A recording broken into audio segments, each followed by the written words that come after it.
वाचन संस्कृती कमी होतीये अशी शहरांमध्ये चर्चा सुरू असताना ग्रामीण भागात मात्र श्रावण महिन्यातील धार्मिक ग्रंथ वाचनाच्या माध्यमातून वाचन संस्कृती जोपासल्या जात असल्याचे चित्र अजूनही गावागावात दिसते आहे। हल्ली मोबाईलच्या युगामध्ये वाचन संस्कृती कमी झाली असली तरी काही ठिकाणी मात्र एक व्यक्ती ग्रंथ वाचन करते आहे आणि त्याच्या भोवती बसलेले श्रोते मनोभावे ऐकत आहेत।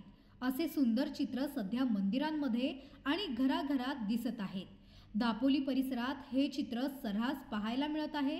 दिवसभर शेतीमध्ये राबणारी माणसे या निमित्ताने सामूहिक वाचन श्रवण करताना दिसतात। विशेष म्हणजे वर्षानुवर्षे आणि एका पिढीकडून दुसऱ्या पिढीकडे हा वाचन संस्कृती थोर वसा हस्तांतरित होताना दिसतो आहे। दापोली तालुक्यातील अनेक गावात तसेच पालगड गवळवाडी येथे श्रावण महिन्यात ग्रंथ वाचनाची परंपरा अनेक वर्षांपासून अखंड सुरू आहे।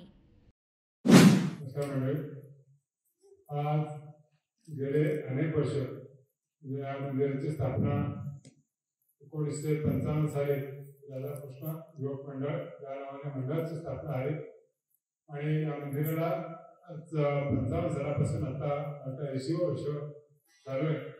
गेल्या 80 वर्षात ही ग्रंथ परंपरा आमचे पूर्वज म्हणजे जवळजवळ आता ही 3री ते 4थी पिढी चालू आहे। तुमच्या पूर्वजांनी या ठिकाणी ही ग्रंथ परंपरा चालू केली।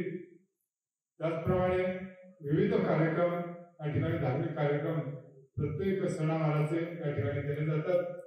प्रत्येक एकादशीला या ठिकाणी भजन होत असतं। त्याचप्रमाणे फाल्गुन शुद्ध एकादशी म्हणजे फाल्गुन शुद्ध 9वी ते 12शी पर्यंत या ठिकाणी अखंड हरिनाम सप्ताह साजरा केला जातो। त्याचप्रमाणे गोकुळाष्टमीचा भगवान श्रीकृष्णाचा जन्मकाळ सुद्धा कीर्तनातूनच या ठिकाणी केला जातो। असे गेले जवळजवळ 80 वर्ष या ठिकाणी ही ग्रंथ परंपरा चालू आहे। तेव्हा आज अनेक ग्रंथांचे या ठिकाणी पुन्हा पुन्हा आवर्तन झालेले आहे। यावर्षी सुद्धा हरिविजय ग्रंथाची निवड आपल्या सर्व मंडळाच्या वतीने झालेली आहे। त्याप्रमाणे हरिविजयाचे सुद्धा बरेचसे आवर्तन झालेले तरी सुद्धा यावर्षी या मंडळातील सगळी मंडळी मथुरा, वृंदावन, ऋषिकेश, हरिद्वार अशी तीर्थयात्रा करून आल्यानंतर गोकुळ वगैरे तीर्थयात्रा केल्यानंतर त्या लोकांना इच्छा झाली की आपण त्या ठिकाणचं जे वैभव पाहून आलो ते पुन्हा त्या ग्रंथरूपाने आपला श्रवण करायला मिळावं ही इच्छा असल्या कारणानं गेल्या अनेक वर्ष दर श्रावण महिन्यामध्ये त्या ठिकाणी अनेक ग्रंथांचे अशा या ठिकाणी चिंतन केलं जातं।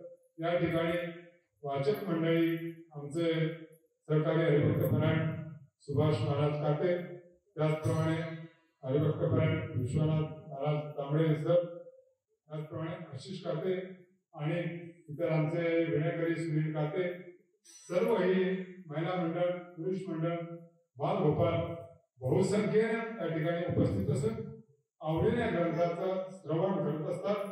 त्या ठिकाणी श्रवण, मनन, निधिध्यासन हे सतत चालू असल्या कारणानं बऱ्याचशा गोष्टी ज्ञानात भर पडत असते आणि अशी परंपरा आजपर्यंत चालत आली।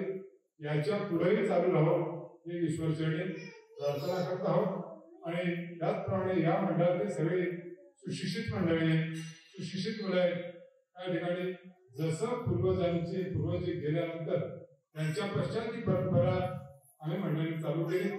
जवळजवळ 1980 सालापासून आम्ही सुभाष महाराज काते आणि मी स्वतः महाराज मागावकर आम्ही या ग्रंथाची परंपरा पुढे चालू केलेली। गेले 45 वर्ष हे अविरतपणे ही सेवा चालू आहे आणि असंच अनेक ग्रंथ आमचे हरिविजय, रामविजय, पांडव प्रताप, काशीखंड, राम अश्वमेध, जैमिनी अश्वमेध, नवनाथ आदी अनेक ग्रंथ झाले। त्याचप्रमाणे शिवलीलामृत, तुमचं चिंतामणी विजय, आणखी मधला तो सत्य प्रकंठ वाचला तो नाशिके, कथा कल्पतरू दोन्ही भाग झाले। गरुड पुराण पण झालं, विष्णू पुराण झालं, भावार्थ रामायण झालं। भावार्थ रामायण हे 2 वर्ष एकनाथ महाराजांचा भावार्थ रामायण झालं। त्याचप्रमाणे या ठिकाणी गेले 2-3 वर्षाची श्रीमद भगवद्गीतेचं 700 श्लोकांचं गोकुळाष्टमीच्या जन्मकाळाच्या दिवशी या ठिकाणी पारायण केलं जातं। असे विविध या ठिकाणी धार्मिक कार्यक्रम अगदी शास्त्रशुद्ध पद्धतीनं सांप्रदायिक पद्धतीनं या ठिकाणी केले जातात।